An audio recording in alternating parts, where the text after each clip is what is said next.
यहोवा मेरा चरवाहा है, मुझे कुछ घटी न होगी। आइए हम सब अपनी आंखों को बंद करें, साथ में रहेंगे। तो जी आपका धन्यवाद देते हैं इस सुंदर वचन के लिए। हम सबसे बोलें, बातचीत करें पिता परमेश्वर और हर एक मन रखने वाली सामर्थ्य यीशु मसीह के नाम में आपको करें। जिनको सुनने वाले नहीं परंतु उसके अनुसार करने वाले पवित्र आत्मा आप आएँ और इस स्थान पर आपको सुराइए। यीशु बोलिए।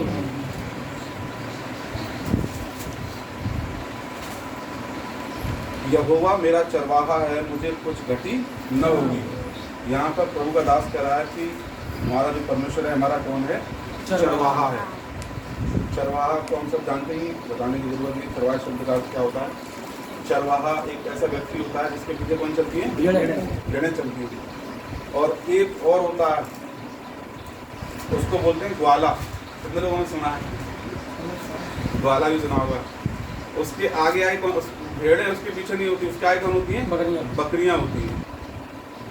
तो हमारा परमेश्वर क्या है? चरवाहा है। यानी हमारा परमेश्वर चरवाहा है, वो हमारे आगे आगे चलता है। और जो शैतान है वो क्या है? ग्वाला है, वो पीछे पीछे चलता है। और वो क्या है? पूरे संसार के लोगों को डंडा लेके रौंद रहा है। कैसे मालूम पड़ेगा? परमेश्वर के जो लोग हैं, परमेश्वर हमारा चरवाहा है, उसके जो लोग होंगे, भेड़ें क्या है? बहुत शांत होती हैं। भेड़ें बहुत शांत होती हैं। तो हमारा परमेश्वर जो है हमारे आगे आगे जाता है, और हम जब उसके पीछे पीछे चलते हैं तो कैसे मालूम पड़ेगा कि हमारा परमेश्वर चरवाहा है हमारा, हम उसकी भेड़ें हैं। उसकी जो भेड़ें होंगी वो क्या है? उनके अंदर एक शांति का स्वभाव होगा, और दूसरा उनके अंदर बुराइयाँ नहीं होंगी। और एक और है, इसको बोलते हैं ग्वाला। वो पूरे संसार के लोगों को डंडा लेके वो आगे आगे भाग रही है। कोई इधर भाग रही है, कोई इधर भाग रहा है। वो क्या खदेड़ रहा है उन्हें। कैसे मालूम पड़ेगा? जो संसार के लोग हैं, कोई गुटखा खा रहा, कोई दारू पी रहा। जैसे मैंने पहले ही बताया था कि इस समय ज़्यादातर लोग, जवान लोग, दो ही चीज़ों के लिए परेशान हैं, दारू और गुटखा। हर कॉलोनी में जाओ तो वहाँ पे बस हम तो सिर में दर्द हो जाता है। बाहर कभी गेट पे शाम को आते हैं हवा अपने कॉलोनी में हवा खाने, तो कोई हमसे पूछता है भाई गुटखा मिल जाएगा अंदर? यार यहाँ पर खड़ा होना भी बेकार है। पक जाते हैं वहाँ पे खड़े होकर। हर आदमी बस गुटखे के लिए परेशान है, दारू के लिए। क्यों? क्योंकि उनके पीछे ग्वाला है जिसके हाथ में डंडा है, और वो क्या उनको रौंद रहा है। उनको पता ही नहीं है। भाई एक बात बताओ, गुटखा खाना अच्छी बात होती है, गंदी बात होती है? गुटखा खाना गंदी बात होती है। तो गुटखा खाने से हमारे दांत भी खराब होते हैं, प्लस गुटखा खाने से कैंसर भी होता है। और दारू पीना भी गलत बात होती है। तो मैंने 2 एग्जाम्पल दिए, और बहुत तरह के घृणित काम होते हैं जो इंसान करता है, जो उसके शरीर को और आत्मा को नुकसान देते हैं। और वो कौन करवाता है? इंसान तो क्या है? कठपुतली है। जैसे ही उसका हाथ, परमेश्वर का हाथ उसके ऊपर से हटा, तो वो चाहे चलना चाहे, शैतान का कब्जा उसके ऊपर हो जाएगा। आप प्रैक्टिस करके देख लेना। आप परमेश्वर से दूर चले आना, प्रार्थना मत करना, बाइबल मत पढ़ना, प्रभु से दूर चले आना। भले ही आप गुटखा न खाओ, दारू न पियो, आप अपने अंदर बुराइयों को आते हुए देखोगे, आप कंट्रोल नहीं कर पाओगे उनको, लड़ ही नहीं पाओगे उनसे। अगर अपनी बुराइयों पर कंट्रोल करना इतना आसान होता है तो दुनिया में जितने भी लोग घूम रहे हैं सब साधु संत होते। सबको पता है कि मैं ये गलत काम करता हूँ, गलत है, मुझे नहीं करना चाहिए। लेकिन वो क्या? कठपुतली है, उससे दुष्टात्माएं करवाती हैं। हालेलुया। शैतान करवाता है उससे। और वो क्या है? डंडा लेके रौंद रहा है उनको। कभी इधर भगाता है, कभी उधर भगाता है, कोई कुछ कर रहा है, कोई कुछ कर रहा है। लेकिन अंदर से क्या है? परेशान है लोग। परेशान इसलिए हैं कि लोग गुनाह करेंगे तो परमेश्वर से हमेशा दूर रहेंगे, और उनके जीवन में परेशानियाँ रहेंगी, अशांति रहेगी। लेकिन हमारा परमेश्वर क्या है? हमारा परमेश्वर हमारा चरवाहा है। और चरवाहा आगे आगे जाता है, और भेड़ें पीछे चलती हैं, कतार बना के चलती हैं। और वो आगे आगे जाता है। भेड़ों को मालूम है कि हमारा चरवाहा आगे जा रहा है, और आगे जो भी झाड़ी होगी, जानवर होगा, कोई भी ऐसी चीज होगी, कोई भी बाधा होगी, तो उसके हाथ में एक लाठी होती है। चरवाहे के हाथ में वो क्या है? लाठी से सारी झाड़ियों को हटाता है ताकि कोई भेड़ कांटों में फंस न जाए। तो हम लोगों को क्या करना है? हम लोगों को यीशु मसीह के पीछे पीछे चलना है। यीशु मसीह से आगे नहीं भागना है। आगे भागोगे तो फिर उसके अंडर में आ जाओगे, शैतान के अंडर में। फिर वो क्या है? डंडा लेके पीछे से भगाएगा। और इसलिए हम लोगों को क्या करना है? हमको परमेश्वर को अपना चरवाहा बनाना है। चरवाहा कैसे बनाएंगे हम उससे? हमें उसकी आवाज़ को सुनना है, हम उसके वचन को सुनना है, उसकी आज्ञाओं को मानने की कोशिश करनी है, उससे प्रार्थना करनी है, उसके वचन को पढ़ना है, और कैसे भी करके उसकी संगति में बने रहना है। जब इस तरीके से हम करेंगे तो बाकी काम हमको नहीं करना है। जब हम प्रार्थना करेंगे, जब हम वचन को पढ़ेंगे, जब उसकी आज्ञाओं को मनन करेंगे, उस पर चलने की कोशिश करेंगे, तो परमेश्वर हमारा एकदम आगे हो जाएगा हमारे। हालेलुया। फिर हमको क्या करना है? चुपचाप पीछे चलना है। वो डायरेक्शन सारे वो देगा। यानी कैसे देगा? आपके अंदर से आवाज़ आएंगी कि मार्ग यही है, इसी पर चलो। जब हम प्रभु यीशु मसीह के संपर्क में आते हैं, जब हम प्रभु यीशु मसीह के संपर्क में नहीं थे तो हमें खुद नहीं पता था हम कहाँ जा रहे हैं, और हम में से बहुत सारे भाइयों को खुद नहीं पता था कहाँ जा रहे हैं। कोई कुछ कर रहा था, कोई कुछ कर रहा था, कोई सुबह से चालू जाता था, दारू पीते थे, सुबह से रात तक दारू पीते थे, कोई कुछ कर रहा था, कोई कुछ कर रहा था, और रात को सोते थे तो बस एक ही कसम खाते थे, कल से तो करूँगा ही नहीं, मैं कल से नहीं कुछ करूँगा ये गलत काम, पक्का कसम खाता हूँ। और दूसरा दिन जब होता था तो पहले दिन से भी डबल काम करते थे। वो सामर्थ्य ही नहीं है परमेश्वर के बिना। यीशु मसीह के पास अलावा किसी के पास इतनी सामर्थ्य नहीं जो आपको बुराइयों से आज़ाद कर दे। हालेलुया। इसलिए हमको क्या करना है, हमारे आगे आगे परमेश्वर तब चलता है जब हम उसकी संगति में बने रहते हैं, उसकी उपस्थिति में बने रहते हैं, तो वो आगे हो जाता है। कहता आपकी खाली पीछे पीछे मेरे पीछे आता रहे बस चुपचाप, तुझे कुछ नहीं करना, हम लोगों को कुछ नहीं करना, हम लोगों को अपनी बुद्धि समझ का सहारा नहीं लेना, हम लोगों को सिर्फ परमेश्वर के वचन पर बने रहना है। अपने आप अगुवाई करेगा आपकी, अपने आप अंदर से बताएगा आपको कि ये गलत चीज़ है, इसको मत कर। और केवल आपको बताएगा ही नहीं, आपको सामर्थ्य भी देगा। भाई पता तो सबको ही है, बहनों को भी पता है। हम जब 4 लोग इकट्ठी हो जाती है, कई बार कचा कचा कचा कर बुराइयाँ करती हैं, गलत है।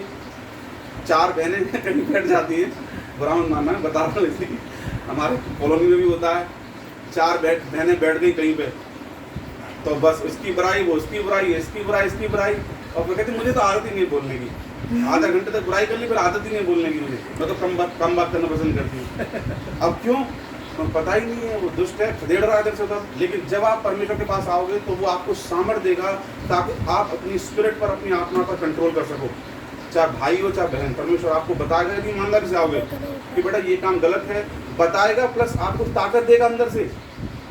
आप नहीं करोगे उसको। जानते तो सब हैं, सब जानते हैं कि जो भी कुछ हो रहा है संसार में गलत हो रहा है, लेकिन वो कंट्रोल नहीं कर पाते। हम आसपास ही अपने लोगों को ऐसे देखते हैं, घरों में से आवाज़ आती है, लड़ाइयों की, झगड़ों की, इसकी उसकी तमाम आवाज़ें आती हैं, कोई कुछ कर रहा है, कुछ कर रहा है। लेकिन क्या है कि वो लोग जानते हैं हम गलत कर रहे हैं, लेकिन वो कंट्रोल नहीं कर सकते, क्योंकि उनके जीवन में सच्चा चरवाहा केवल एक ही चरवाहा है पूरे वर्ल्ड में।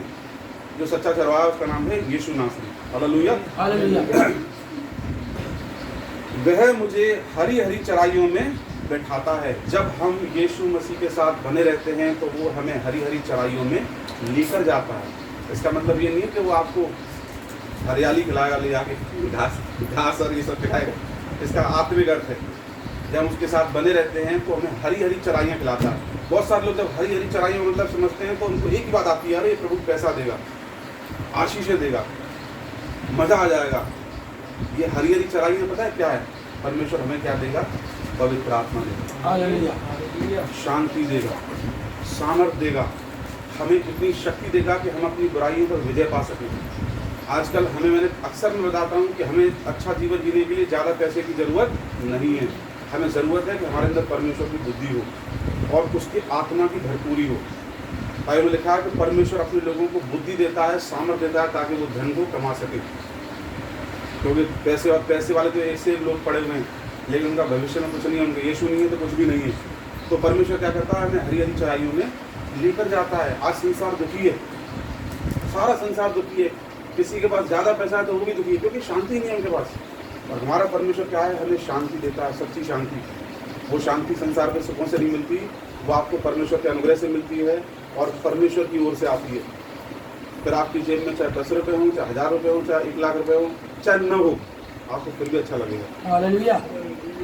नहीं तो आप देख लो, पैसे वाले बहुत एक से एक पैसे वाले पड़े हैं, लेकिन रोज़ शाम को घर में से आवाज़ आती है बर्तन फेंकने की। इधर से उसने बर्तन फेंका, उधर से उसने बर्तन फेंका, झगड़ों की आवाज़ आती है। हमारे घर के पास में भी आती है बहुत सारी आवाज़ें। इसलिए हमारा परमेश्वर क्या कहता है? हमें हरी हरी चराई में बैठाता है। वह मुझे सुताई जल के झरने के पास लेकर आता है, वह मेरे जी में जी लाता है। इतनी बड़ी बात है।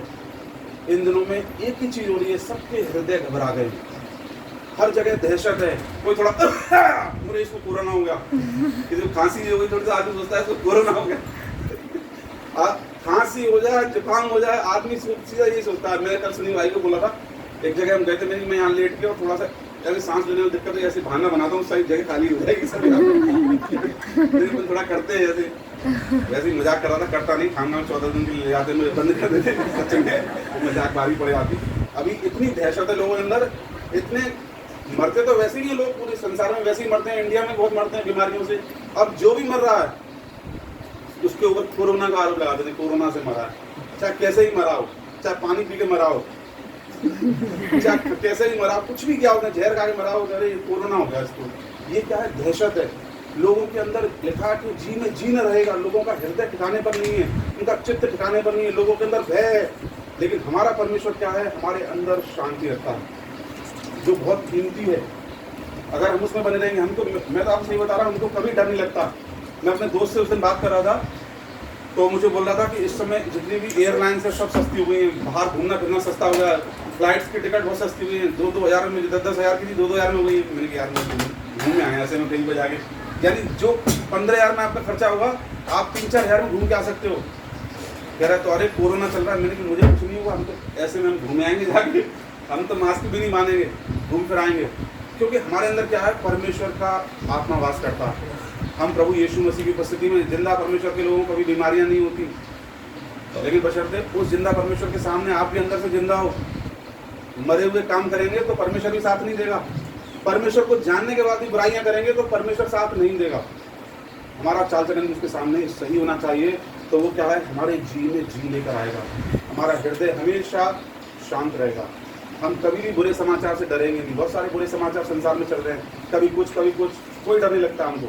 हम तो खुश हैं, परमेश्वर से कहते हैं प्रभु धन्यवाद कि तूने छुट्टियां दी। हालांकि लोग परेशान हैं, हम उनको देख के भी दुखी होते हैं, पर हम कुछ कर नहीं सकते उसमें, क्योंकि इंसान है। तो ये तो सब होगा, बाइबल में लिखा हुआ। वह मेरे जी में जी लेके आता है, धर्म के मार्गों में वह अपने नाम के निमित्त मेरी अगुवाई करता है। चाहे मैं घोर अंधकार से भरी हुई तराई में होकर चलूं तो भी हानि से न डरूंगा, क्योंकि तू मेरे साथ रहता है। चाहे मैं घोर अंधकार से भरी हुई तराई में चलूं, जिस संसार में इस समय हम रह रहे हैं, भले ही आपको लगता हो कि बहुत सुंदर रोशनियां हैं, सब कुछ साफ साफ दिखाई दे रहा है, लेकिन आप आत्मिकता में जाओगे, यशायाह नबी की पुस्तक में लिखा है, उठ प्रकाशमान हो, देख पृथ्वी पर तो क्या है? अंधकार है, और घोर अंधकार लिखा है वहां पर। हमको भले ही लगता है कि हम सुबह हो गई, चिड़ियां चहचहा रही हैं और भाई टहलने जा रहे हैं, बहुत अच्छा लगता है, लेकिन एक्चुअल में आत्मिक रूप में अंधकार है। हमको इसलिए नहीं महसूस होता है कि हम प्रभु की उपस्थिति में रहते हैं, हमें सब कुछ अच्छा लगता है। लोग परेशान हैं इस समय, देख रहे हैं ना, हम लोग 16 मजदूर कट गए उस दिन ट्रेन से, जिसके ऊपर बीतती है उसे ही पता पड़ती है। हम लोग तो यहाँ सुनते हैं, यहाँ सुन के बस बैठ जाते हैं। जिसके ऊपर बीतती है उसे मालूम पड़ती है। पैदल चल के आ रहे हैं दिल्ली से हरदोई तक, पैदल। मजाक बात है क्या? कभी हम मन में ही चल के देखें पैदल, एक मन में सोचेंगे ना, सोच के ही थक जाएंगे, अरे बाप रे। कभी मन में ही सोच के देखें कि हम चलते हुए आ रहे हैं दिल्ली से, अब अलीगढ़ पहुँच गए, अब खुर्जा पहुँच गए, सोच के डर जाएंगे। हम सामने खड़े होते हैं, हमारे सामने से निकलते हैं बहुत सारे लोग। मायने रखता है ऐसी गर्मी में दिल्ली से एटा तक 200 किलोमीटर, यही बहुत हो गए, हरदोई तो बहुत दूर है। उस दिन मेरे मामा का फोन आया था बॉम्बे से, कह रहे बॉम्बे से लेकर यूपी तक एक भाई पैदल आया 1200 किलोमीटर। क्या है ये सब? क्या है? ये अकाल की शुरुआत है, ये संसार में अकाल की शुरुआत है। और हमारे लिए चिन्ह एक चेतावनी है कि हम सब, परमेश्वर ने हमको सुरक्षित रखा है, तो हम दोहराए न, हम सब और अधिक परमेश्वर के सामने ईमानदारी से आए। ये चिन्ह है उसका कि तुम सब ये सब देख रहे हो तो एंजॉय मत करो उसको, तुम प्रार्थना करो अपने लिए, संसार के लिए प्रार्थना करो, और अपने तौर तरीकों को और ज़्यादा सही करो अगर तुम पर अनुग्रह हुआ है तो। हालेलुया।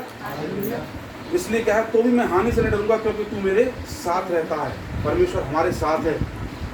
लेकिन सबसे बड़ी बात है, क्या हम भी परमेश्वर के साथ हैं? परमेश्वर तो हमारे साथ है। जोर जोर से हालेलुया बोलना, प्रेज द लॉर्ड बोलना, इसका मतलब ये नहीं कि परमेश्वर हमारे साथ है। हमारे मन में क्या चलता है, हमारे हृदय में क्या चलता है, हम अंदर से परमेश्वर को कितनी इज्जत देते हैं, उससे पता पड़ता है कि परमेश्वर के साथ हम हैं या नहीं हैं। परमेश्वर को जगत कहता है मैं तुम्हारे साथ हमेशा हूँ, जगत की अंत तक मैं तुम्हारे साथ हूँ, यीशु मसीह ने कहा है। लेकिन तुम बार बार उंगली छुड़ा के भाग जाते हो। कोई कहीं जा रहा है, कोई कहीं जा रहा है, कोई कुछ कर रहा है। ये समय है परमेश्वर के साथ ईमानदारी से चिपकने का, क्योंकि और ज़्यादा खराब समय आने वाले हैं। हालेलुया। एक आयत और देखेंगे बस। क्योंकि तू मेरे साथ रहता है, तेरे सोंटे और तेरे लाठी से मुझे शांति मिलती है। कितने लोगों को अगर सर पे डंडा मारा जाए तो उसको शांति मिलेगी? अगर कोई आए अभी हमारे पास आए कि भाई मेरे मन में शांति नहीं है, प्रार्थना करो मेरे लिए, और हम पे अंदर से डंडा लाओ, जोर से खींच के मारे सर पे, तो शांति मिलेगी? सर फट जाएगा, उसका गिर जाएगा भाई। फिर बाइबल में लिखा है कि तेरे सोंटे से और तेरी लाठी से मुझे शांति मिलती है। भैया ऐसा कौन सा परमेश्वर है जो लाठी मार के शांति देता है? लेकिन इसका भी एक आत्मिक अर्थ है। वैसे देखेंगे तो कभी लाठियाँ और ये सोटे ये सब लड़ाई के लिए इस्तेमाल होते हैं, ये सब हिंसा के हथियार होते हैं। लेकिन परमेश्वर की लाठी क्या है? परमेश्वर का वचन है। ये क्या है? उसका सोटा है, ये लाठी है। परमेश्वर ने कहा मूसा से अपनी लाठी को लाल समुद्र पर उठा, और वो लाठी क्या है? परमेश्वर का वचन है। लाल समुद्र क्या है? ये संसार है, ये बुराइयां हैं। कह रहा है कि परमेश्वर तुम इस संसार में कभी अपनी ताकत पर, ह्यूमन स्ट्रेंथ पर कभी भी जीत ही नहीं सकते हो। शैतान से, बुराइयों से, गालियों से, गुटखे से, दारू से, तमाम बुराइयों से इसको उठाओ, अपनी लाठी को उठाओ, इसका इस्तेमाल करो, वचनों को बोलो, इसके संपर्क में रहो और इसके सामने अपने आप को नम्र और दीन करो, परमेश्वर के वचन का रेस्पेक्ट करो। आज बहुत सारे ईसाई घरों में पता है ये बाइबल कहाँ होती है? कहाँ होती है? हाँ, जब उतारेंगे तो 1.5 किलो मट्टी निकलती है। 1 किलो की भराई हो सकती है आराम से। 1.5 किलो मट्टी निकलती है झाड़ के। लेकिन ये समय है, पता है क्या, ऐसे बहुत सारे घर हैं जहाँ पर बाइबल की कोई वैल्यू नहीं है। ये जिंदा परमेश्वर का जिंदा वचन है। बाइबल में साफ लिखा है, परमेश्वर कहता है कि मैंने अपने नाम से अधिक अपने वचन को महत्व दिया है। इसमें जो भी कुछ लिखा है ये परमेश्वर से भी बड़ा है, परमेश्वर से भी ज्यादा महत्व रखता है। यानी परमेश्वर क्या कह रहा है? मैंने अपने नाम से अधिक अनंत के 9 में अपने पुत्र को महत्व दिया है, और उसका पुत्र क्या है? वचन है। वचन उसका पुत्र है। कह रहा है मैंने उसको ज्यादा महत्व दिया है। इस पर ध्यान दो, इसकी इज्जत करो, इसमें जो लिखा है उसको अपने दिल में उतारो, खाली पढ़ के मत भूल जाओ। जब परिस्थितियां आती हैं झगड़ने की, इसकी उसकी, क्रोध करने की, रूठने की, तमाम बातों करने की, शारीरिक कामों करने की, बुराइयां करने की, देखो इसमें क्या लिखा है। मैं क्या सुना था संडे को? होता ना कई बार ऐसी परीक्षा आती तो सब भूल जाते हैं उसने क्या सुना था। उस समय तो ऐसी सामर्थ उतरती है हमारे पास, पता ही नहीं पड़ता वो सामर्थ कहाँ से आई। फिर बाद में याद आता, अरे यार वचन तोड़ दिया हमने। इसलिए हम लोगों को क्या करना है? इसका रेस्पेक्ट करना है। इसके परमेश्वर का सोटा है, लाठी है, इससे हमें शांति मिलेगी। कैसे मिलेगी? जब इसको हम चलाएंगे अपने ऊपर। परमेश्वर का वचन क्या है? दुधारी तलवार है, वो सामने वाले को भी काटेगा, हमें भी काटेगा। जब इसको हम यूज करेंगे तो हमें भी कष्ट होगा शुरू में। भाई जब हम परमेश्वर के वचन को यूज करेंगे, परमेश्वर का वचन तो पूरे संसार के विरोध में है। अगर हम गुटखा खाते हैं, प्रभु का वचन कहता है मत खाओ। अब आप छोड़ोगे तो अच्छा लगेगा, बुरा लगेगा? गुटखा खाने वाले को अच्छा लगेगा, बुरा लगेगा? कष्ट होगा उसको, क्योंकि वो नहीं खा रहा, उसको दुष्ट आत्मा खिला रही है अंदर से। अब उसको पीड़ा होगी। जो आदमी बुराई करता है, आप उसको बोलो ना बुराई छोड़ दे, तो वो छोड़ ही नहीं पाएगा। और आप वचन से, बहुत सारे लोग इसलिए यीशु मसीह की बात नहीं आते। यीशु मसीह कहता है ये भी छोड़, वो भी छोड़, अरे मर जाएगा। यीशु मसीह कहता है कि तू गाली मत दे, गुटखा ही मत खा, दारू मत खा, बियर ही मत पी, ये भी मत कर, वो मत कर। फिर क्या जिंदा रहने से क्या बात है? मर ही जा रहे हैं। लेकिन क्या है, जब हम ये कचरा छोड़ते हैं ना, तो वो हमको अपना पवित्र आत्मा देता है। हालेलुया। तो हमें शांति मिलेगी। ये उसकी जो लाठी है, पहले हमें अपने ऊपर चलानी है। जब चलाएंगे तो हमारे जीवन में ऐसी शांति आएगी, मैं आपको सही बता रहा हूँ। उसके बाद जब आपका माइंड प्रोडक्टिव हो जाएगा, आप किसी भी काम में हाथ डालोगे, आशीष मिलेगी।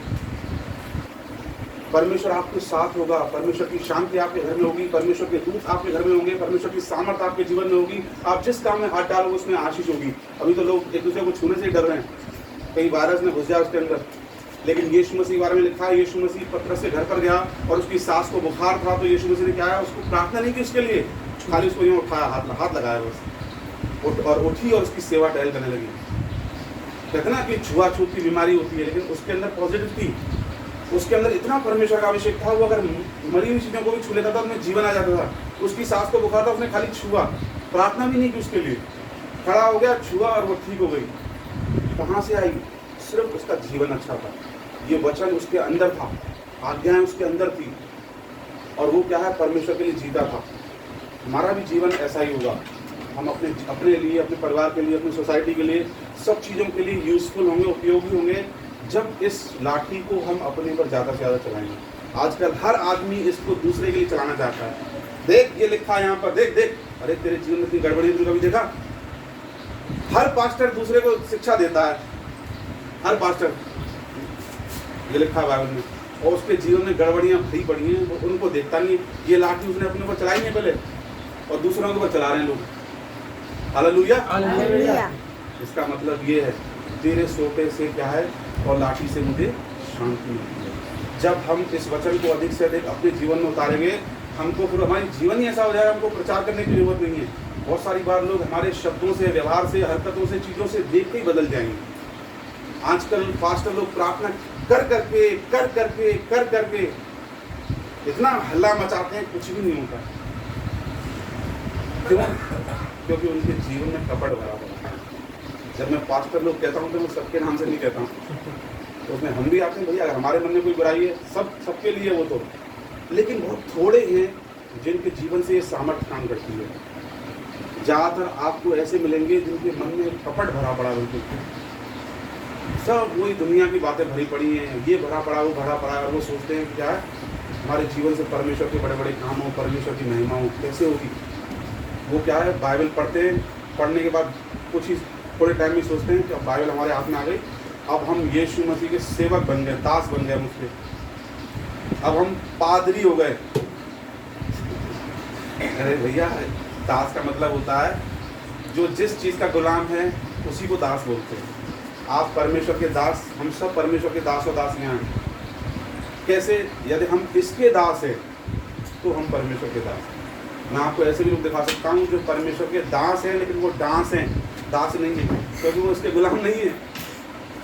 इसमें जो लिखा है उसके अनुसार नहीं जीते हैं वो, और हल्ला मचाते हैं कि I am the servant of God, मैं जिंदा परमेश्वर का मरा हुआ दास, मैं तो जिंदा दास हूँ।